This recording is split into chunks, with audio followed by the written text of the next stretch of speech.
So we're going to set up the sound system first. You can come over here and see that this one, everything is red, color coordinated, go together. Plug it in there. And right now I just leave all the cords in one spot until we get the power cord. So the next thing I do for red, I go here. Oh, it's already there. So I'm gonna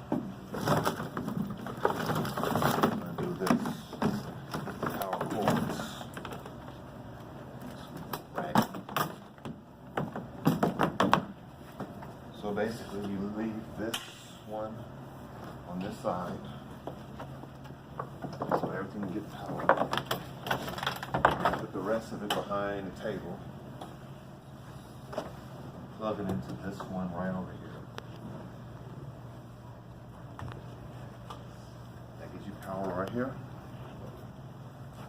For these, then you take two of your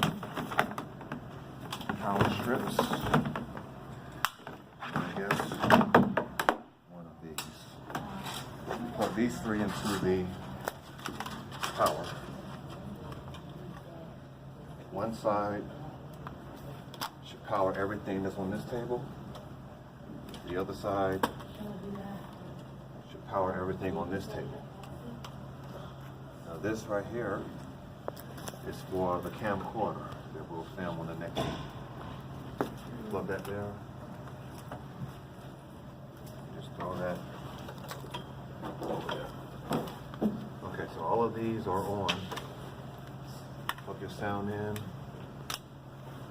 here, and then you just kind of turn it on, power button back here, and you should see a light, some kind of blue light. If the blue light is not on, that means the power strip is not on. If the power strip is not on, then just hit the button and you'll see that. So that's done for the sound. Okay, you can stop that one if you like.